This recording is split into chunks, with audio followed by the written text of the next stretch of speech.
estamos de volta. Muito bem-vindo ao Novo Campo que está começando. Acompanhe os destaques de hoje. Demanda de ovinos no Brasil cresce, mas produção continua estabilizada. A abóbora pode ajudar no tratamento do diabetes tipo 2. Pesquisa revela que lixólogo será uma profissão necessária no Brasil. Saiba como é o processo de tratamento da água e a importância em preservá-la. E ainda você vai aprender a economizar energia elétrica dentro de casa e ajudar o planeta.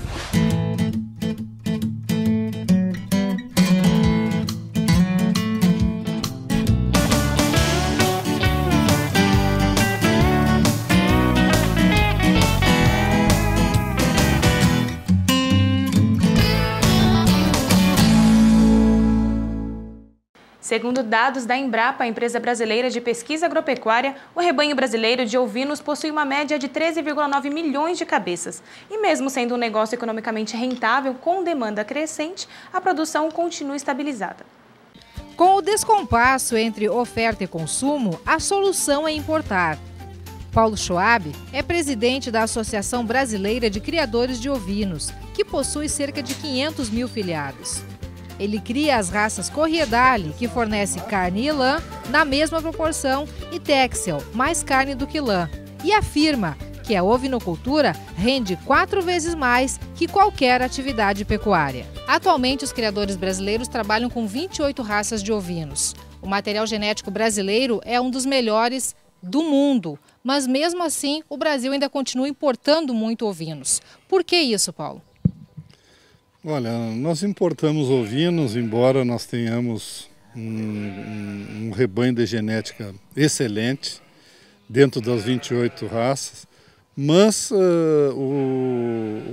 talvez o nosso dever de casa agora seria em aumentar o rebanho. Nós continuamos com o rebanho desde os anos 70 até hoje, com um número igual, em torno de 16 milhões. Esses 16 milhões é muito pouco para a oferta que nós temos, por isso que nós estamos importando carne, nós estamos importando as lãs mais finas, nós estamos importando pele e nós estamos importando também leite e derivados. O mercado é promissor, mas criar ovinos também exige conhecimento adequado, assistência e planejamento. Exemplo disso é que aqui toda a reprodução é 100% resultado de inseminação. Com a sincronização do cio das fêmeas, é realizada a inseminação na mesma época, possibilitando previsão de nascimento de uma nova leva de cordeiros. Além da previsibilidade do tempo e número de nascimentos, a técnica também permite um rebanho geneticamente mais qualificado. A ovinocultura brasileira é um mercado promissor, que tende a crescer ainda mais a partir do momento que o produtor vislumbrar o amplo mercado e todas as possibilidades que a atividade oferece. É um mercado interessante, vai haver, esse mercado vai ser promissor, eu acho, por muito tempo no Brasil, e hoje esse desafio ele vai demorar mais ou menos para diminuir de preço, na medida que nós aumentarmos e multiplicarmos esse nosso rebanho.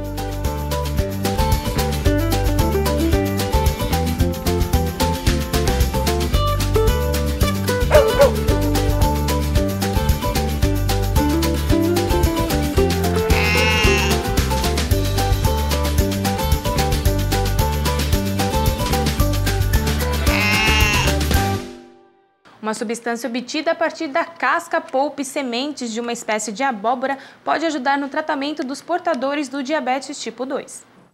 O poder de cura dos alimentos. Será que ele realmente existe? Os pesquisadores dizem que sim. Eles acreditam que o consumo periódico de frutas e hortaliças pode contribuir para a prevenção de doenças crônicas.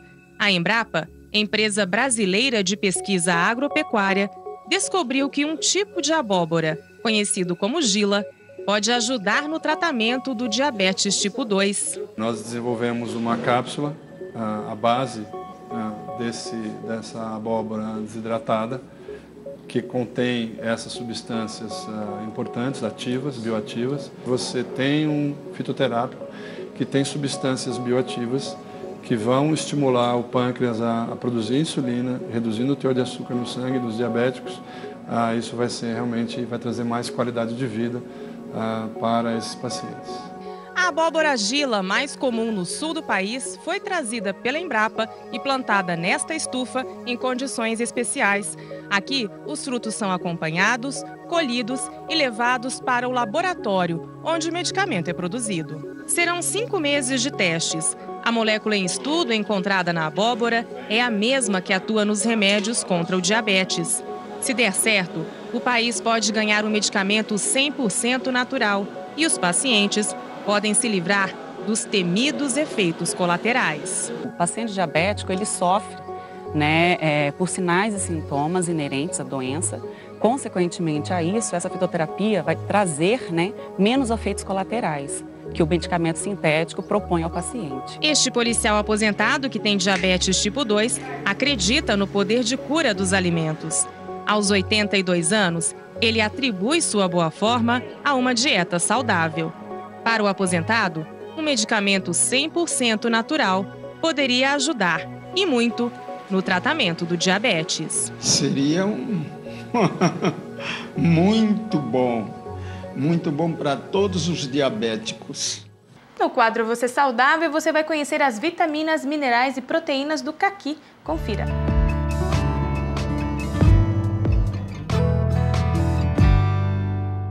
Originário da China e muito popular no Japão, o caqui é uma fruta bastante doce e que apresenta grandes quantidades de água em seu interior. As espécies mais conhecidas da fruta são o caqui chocolate, que apresenta listras de cor escura em seu interior e é geralmente mais duro e menos doce, e o rama forte, que é mais doce e mole. O cultivo do caquizeiro é feito em várias partes do mundo de clima temperado e subtropical. Um caqui possui o tamanho aproximado de uma maçã, porém se assemelha muito com o tomate. A fruta possui um alto valor calórico se comparado com outras. 100 gramas possuem cerca de 65 calorias. Mesmo assim, é bastante utilizado no cardápio de esportistas. Além disso, é rico em vitaminas A e C, possui cálcio, ferro, proteínas e é considerado alcalinizante. O caqui é rico também em outro componente fundamental para manter a saúde, o beta-caroteno, que atua como antioxidante e combate a formação de radicais livres. Ele é essencial para a visão, unhas e cabelos e auxilia o desenvolvimento ósseo. Ele também retarda o envelhecimento precoce do organismo. O caqui ainda é fonte de licopeno, um fitoquímico importante na atuação da defesa do organismo. E tem mais, a fruta contribui para o bom funcionamento do intestino por conter fibras e atua como calmante devido à alta concentração de açúcar e frutose, razão pela qual deve ser consumida moderadamente, em especial por diabéticos. O ideal é não exagerar. A melhor recomendação é variar os tipos de fruta e escolher pelo menos 3 por dia. Com o aumento da produção de lixo pela população, uma nova profissão pode surgir no país, o lixólogo ou gestor de resíduos. É o que prevê uma pesquisa da Universidade Federal de Minas Gerais. Por ano, o país produz 57 milhões de toneladas de lixo, segundo o Instituto de Pesquisa Econômica Aplicada, o IPEA. Há aproximadamente 1 milhão de catadores no Brasil que tiram seu sustento dos aterros. Trabalhar com material reciclado e dar uma destinação adequada ao lixo pode ser a profissão do futuro. Seria o lixólogo, nome popular que identifica o gestor de resíduos. É o que garante um estudo da Universidade Federal de Minas Gerais. Esse lixólogo, digamos assim, é o cara que vai, de uma certa forma, encarregar-se de reciclar e de abrir um outro tipo de indústria a partir dessas matérias-primas que a gente produz de todo tipo de resíduos. A maioria das pessoas que trabalham em cooperativas de lixo reciclado realizam a separação do material de forma manual. A técnica ainda é muito simples e não exige dos catadores muito estudo. Mesmo assim, eles precisam ter muita atenção para aproveitar ao máximo o lixo. Há 28 anos, Maria José trabalha com reciclagem.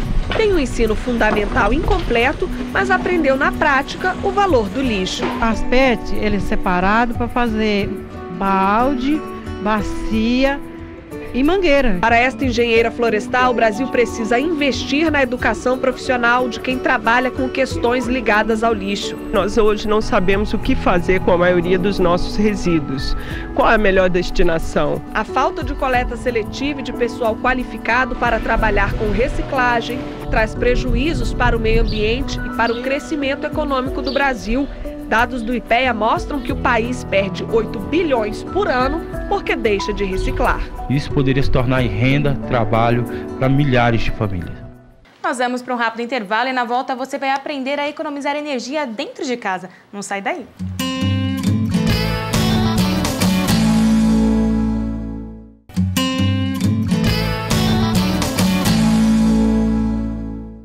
O líquido mais importante e indispensável do mundo, a água, precisa ser preservado e tratado com responsabilidade antes de ser consumido. Esse processo você conhece agora.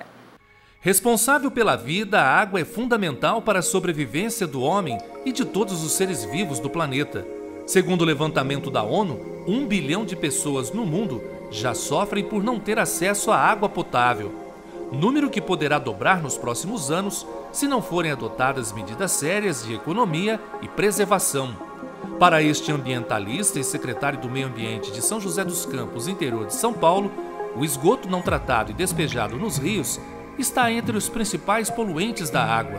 O rio muitas vezes ele morre por conta de muito esgoto, muita carga orgânica que chega nele e aí acaba comprometendo a qualidade. É extremamente importante que as cidades, todos os municípios se mobilizem para fazer o tratamento de esgoto. Para abastecer as cidades, a água que sai dos rios passa por cuidados especiais.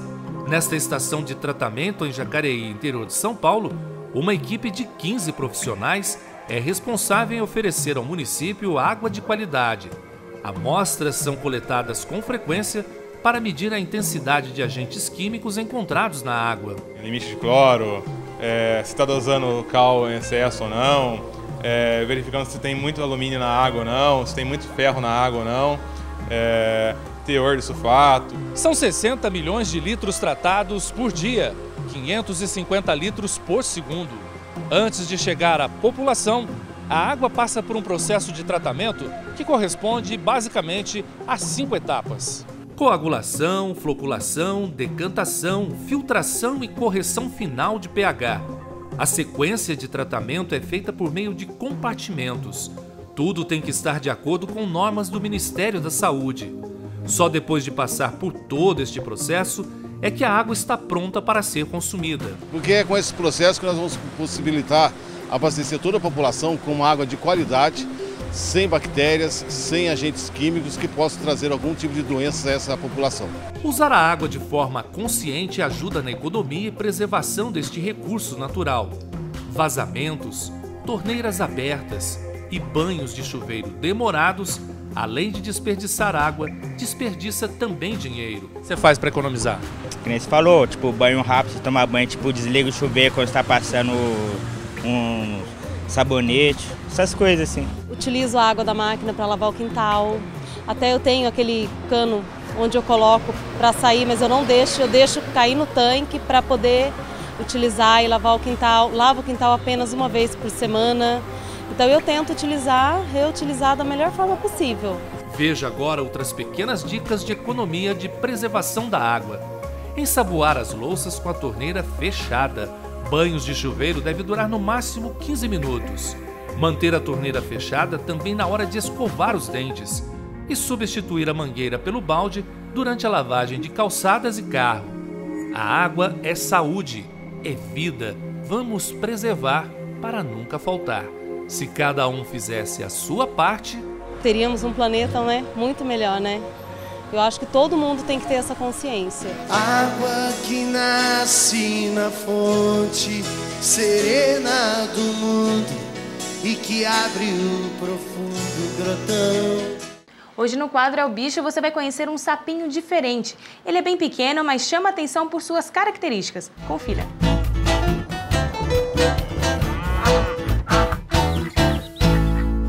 Esse é o sapinho garimpeiro. Dentro do grupo dos anfíbios, é um animal que chama bastante atenção devido à sua história com os grupos indígenas.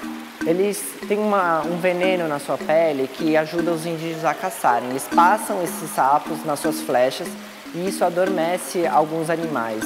E isso ajuda os índios na sua caça, na procura por alimentos. Para alguns animais esse veneno pode ser altamente poderoso, por isso os índios usam ele. Os anfíbios eles têm uma reprodução muito característica. Eles passam por um processo de metamorfose.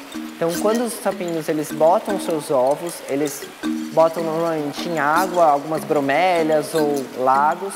Esses ovos vão se desenvolvendo, nascem girinos e depois, por um processo de metamorfose, eles vão se transformando na sua forma final. Podem ser sapos, rãs ou os anfíbios. Então, a reprodução dos anfíbios depende muito da água. E a água precisa estar limpa. Por isso, os anfíbios são conhecidos como bioindicadores. Onde há anfíbios, significa que os corpos d'água estão limpos, não tão poluídos.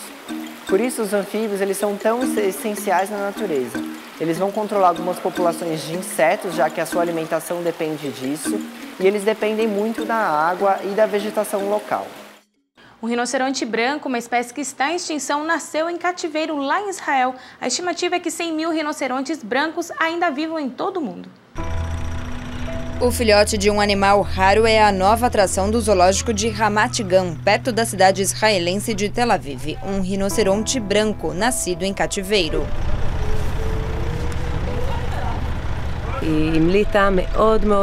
O parto foi rápido e fácil para a mãe, foi comovente. Isso não costuma acontecer aqui. O assunto se espalhou e todos vieram ver. A espécie está ameaçada de extinção. Um dos motivos é o valor dos chifres do bicho.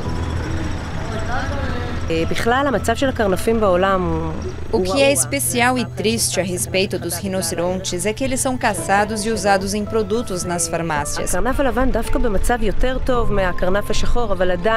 Quase todas as partes deste animal hoje servem para a medicina, principalmente na China. A estimativa é que 100 mil rinocerontes brancos vivam em todo o mundo. O recém-nascido do zoológico de Israel ainda não tem nome. Nós vamos falar agora sobre energia elétrica. Você acha que já sabe economizar tudo que pode dentro de casa? Ou você nem faz ideia de como economizar energia? Na reportagem a seguir, nós vamos mostrar alguns detalhes que podem fazer a diferença no seu bolso e no meio ambiente.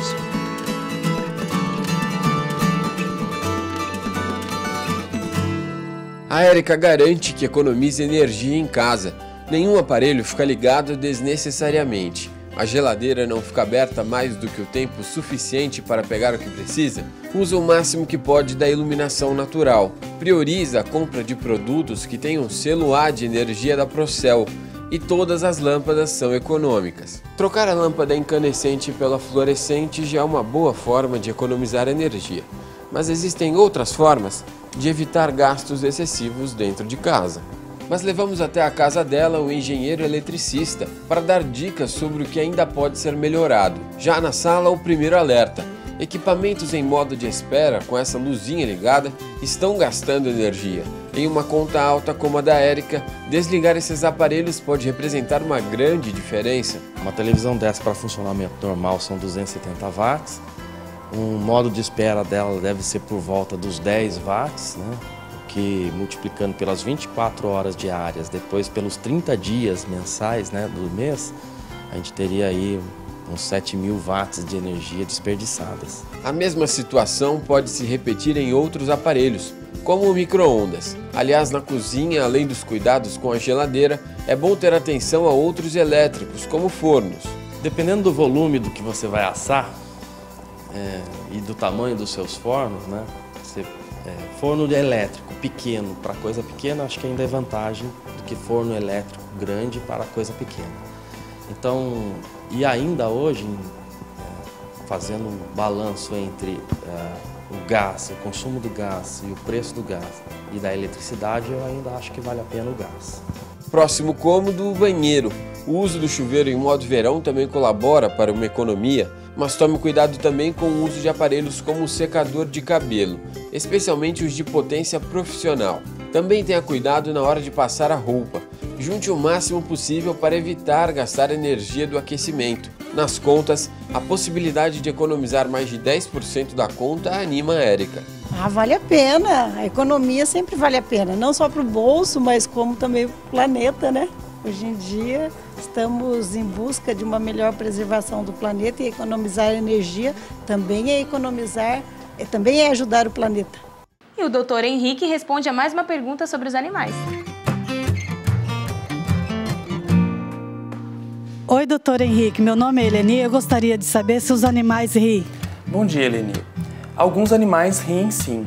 Os cães aprendem a rir para dizer oi e saudar os humanos. Já para um gato, se você sorrir e mostrar seu dente, é um ato muito ofensivo. Para um gato, um sorriso é uma mera piscada lenta de olhos. E você aí de casa que está nos assistindo, se tiver alguma dúvida, mande para o nosso e-mail, novocampo@novotempo.com. Você também pode acessar o nosso blog, novotempo.com/novocampo, escrever a sua pergunta no campo Fale Conosco. E depois é só conferir a resposta aqui no programa. Veja agora as novidades da agenda desta semana.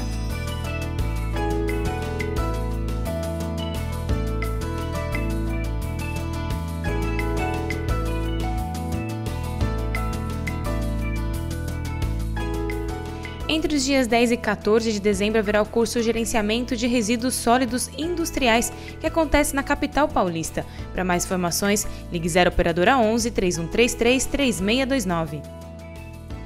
No dia 13 haverá o minicurso Restauração de Matas Ciliares, que acontece no Sindicato dos Engenheiros do Rio Grande do Sul, em Porto Alegre. Para mais informações, ligue 0 operadora 51 3230 1632.